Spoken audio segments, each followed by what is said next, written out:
What's going on? In this video, we're going to go over how to lose weight for basketball and more specifically, how to avoid fat loss plateaus. And if you apply the principles we go over in today's video, you can quite literally avoid plateaus forever. So I'm excited to get into it. You may have been there before. You started a nutrition plan. Everything's going really well. Your training's on point. You're losing weight. You're losing body fat. You're seeing it in your progress pictures. You're seeing it on the scale. It's going down. And then all of a sudden, it stops. And you don't know why, because you're doing the same thing that was just working a week or two ago.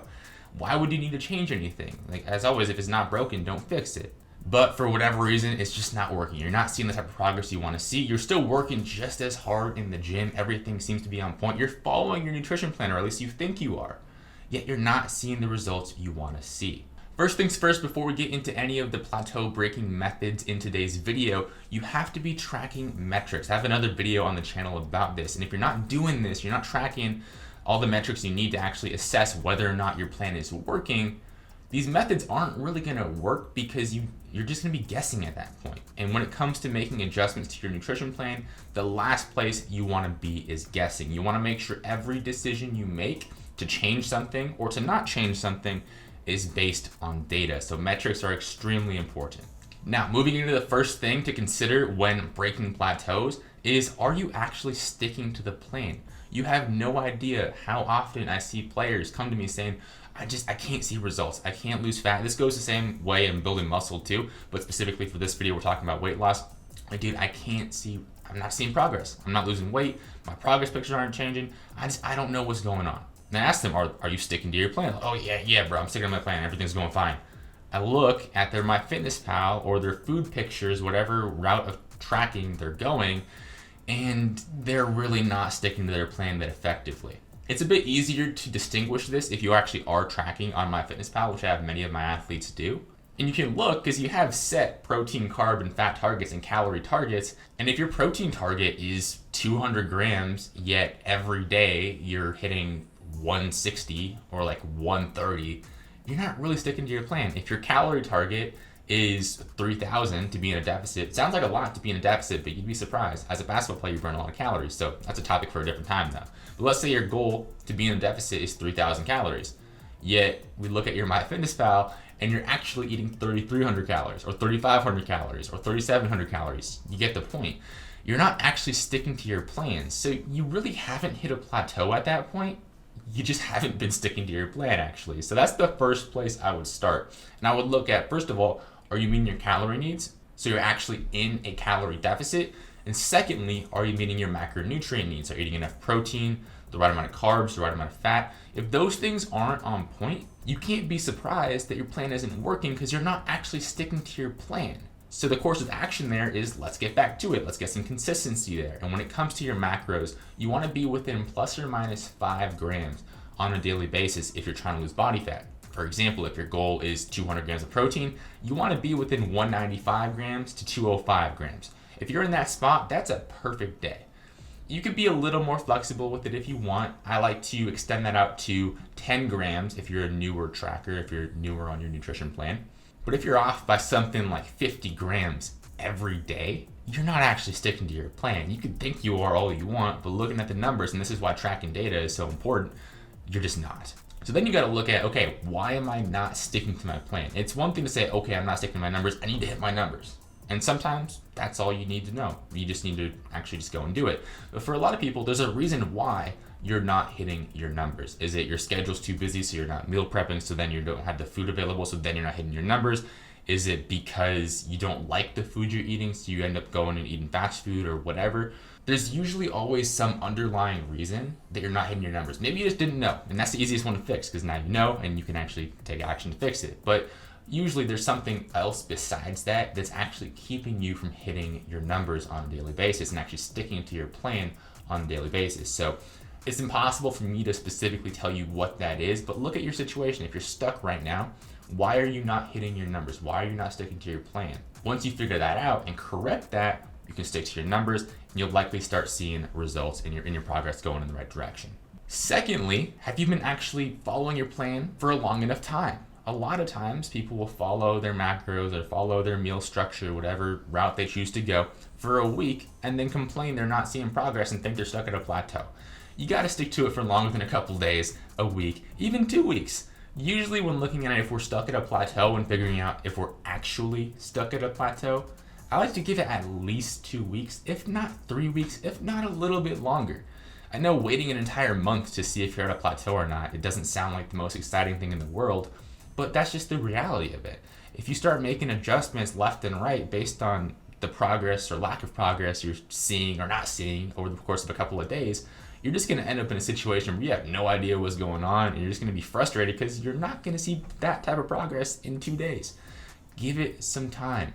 And as a hard and set recommendation, of course, it depends, my favorite answer, but just to leave you with something to walk away with, I would give it at least 2 weeks, if not 3 weeks. You don't really have to wait an entire month. Like if you're not seeing progress after 3 weeks, you could probably make some sort of change or look at what's going wrong.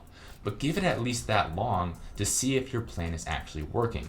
And you might be wondering, but oh, my friend did this and you saw this in a week. People are different. Oftentimes, you're not going to see life-changing results in a week or pretty much every time. I'm sure there might be an exception to the rule, but the vast majority of the time, that's not going to happen. But maybe your friend saw pretty good results in 2 weeks and you're like, why am I not seeing those same type of results? Everyone's different and most people are not going to see pretty drastic results in that time frame. Those results happen on the scale of months and years, so stay patient with it. The third thing we want to consider is whether or not you're actually at a plateau. A lot of people think they're at a plateau, but they're actually still progressing. And this comes from the fact that most hoopers and most people in general just pay attention to their scale weight when it comes to losing body fat. They have the mentality of, oh, my weight didn't go down by 2 pounds this week or 0.5% of my body weight this week. I'm screwed. I'm just not seeing progress. It's not working. I need to fix something. But something that a lot of people don't realize is that your weight can stay exactly the same and you can still be losing body fat, especially if you're a newer trainee or a relative beginner in this whole journey. You might be losing body fat and gaining muscle at the same time, and that's a very real possibility. You see a lot of people, especially when they first get started, their weight doesn't change that much, but their body composition changes drastically. And this is where you have to get away from just using the scale as a metric of progress. And even then, even if you're using progress pictures and your scale weight and you're not really seeing any changes, don't stop there. Look at other metrics. Are your weights in the gym going up? Are you getting better in the gym? Is your energy better? How is that going? Because oftentimes at least one thing is improving, whether it's your performance, whether it's your body composition, whether it's how you feel throughout the day. Look at all of those things versus just looking at the scale weight. Of course, at a certain point, the scale weight does matter. Progress pictures do matter. So if you're not seeing progress in that regard after, again, 2-3 weeks, then okay, make a change. But you might not actually be stuck at a plateau. So just consider that. Now, the next thing we want to consider when we're looking at how to break through plateaus is your activity level. And you might be thinking, wait, I'm an athlete. I train 1 time a day, 2 times a day pretty consistently. My activity is fine. And yes, that's the case. But you got to look at what you're doing outside of your training, because a lot of people work out super hard, train super hard, and then just go and sit on their butt for the next 23 hours of the day watching Netflix, playing video games, or sleeping. And that's fine. Do that stuff, relax, recover, but you want to be looking at ways to increase your activity level throughout the day. And when I say activity, I don't mean by working out 4 or 5 times each day. I mean by looking at your non-exercise activity, or non-exercise activity thermogenesis, so the things you're doing outside of the gym that burn calories. And specifically looking at things outside of the gym that burn calories at low intensity. So think about things like walking and other low intensity activities, maybe getting some mobility work in. But low intensity stuff is going to increase your caloric expenditure without increasing the degree of stress on your body, because we don't want to add more stress. You already have enough stress going on between training, school, work, your lifestyle, whatever. You want to do things that increase your energy expenditure without increasing the load of stress on your body. And one of the best ways, if not the best way to do that, is by looking at your non-exercise activity. So the easiest way to implement this is by tracking your steps. And ideally, you want to be at least 10,000 steps a day. And that's not even from a fat loss perspective, that's just from a general health perspective. And a lot of people are way below that. So just keep that in mind. And if you're stuck at a plateau, your nutrition's on point, everything else is looking really good, and you're wondering, why am I still stuck? Look at your non-exercise activity. Track your steps for a couple of days without changing anything, and look at where it's at. Maybe it's at 4,000 steps a day, which is not ideal. If that's the case, maybe you don't need to go up to 10,000 right away, but just go up to 6,000 or even 5,000. Just increase it slowly and get that activity level up and that should help your energy expenditure and help put you into more of a calorie deficit, get the fat loss going again. And a really easy way to execute on this is just by taking 2 30-minute walks a day. Start there, see what your step count is. After that, you might need to go a little bit higher to hit that 10,000. You might need to go a little bit lower. I don't know, it just depends on your individual situation, your individual body type, and like the length of your legs, I guess. But track that, see how that works for you, and go from there. You don't need to be constantly moving throughout the day, that's not what I'm saying.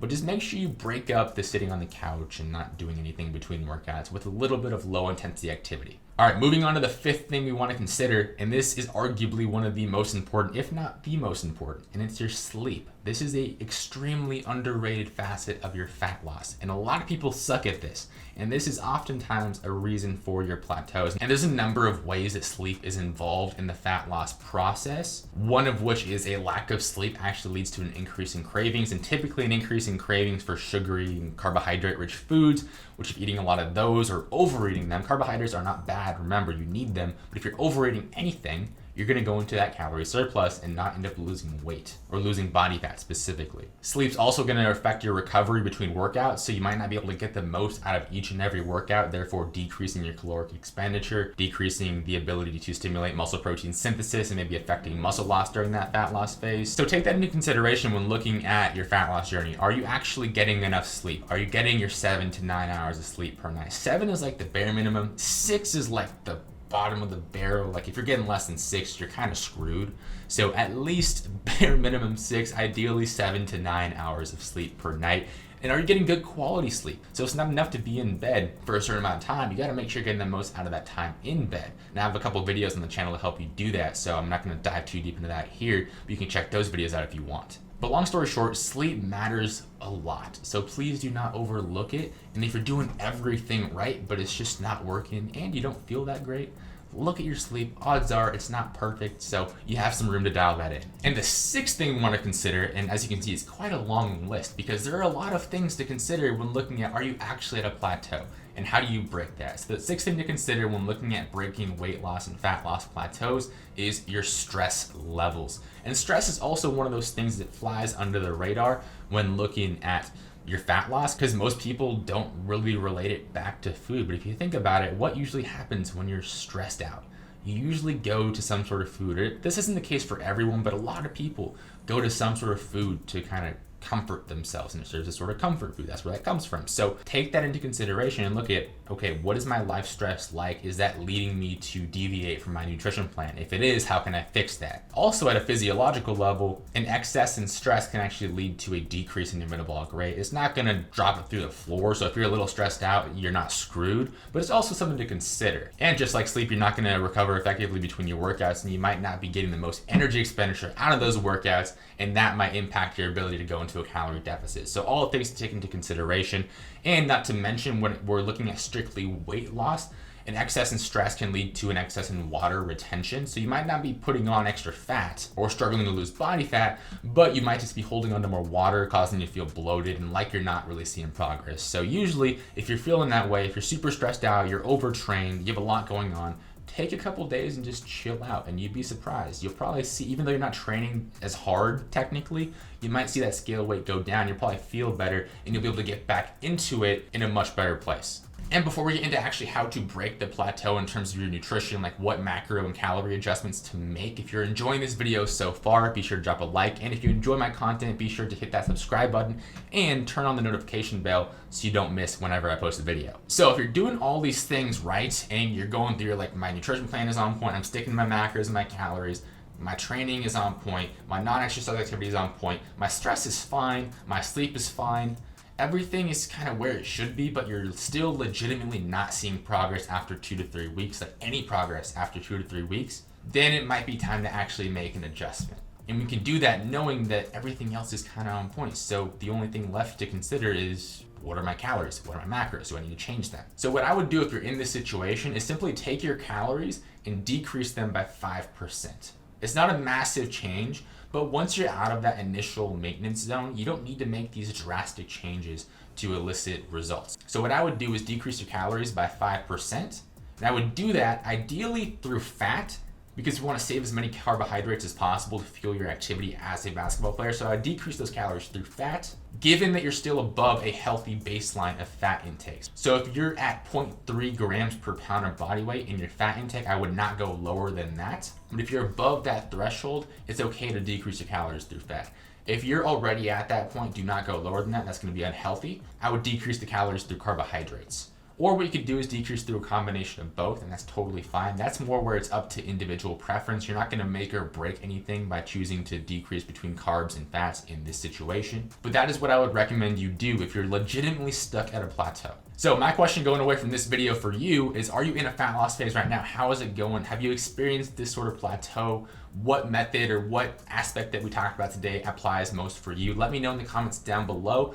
And like I said, I have a video on the channel going over how to track metrics, and none of this stuff matters. And you're not gonna be able to use any of this stuff if you don't have accurate metrics to go off of. So I'll put that video on the screen. I always forget what stat it's gonna come up on, but it should be up right here somewhere. And click on that, give that a watch, and that'll help get you going even more in the right direction.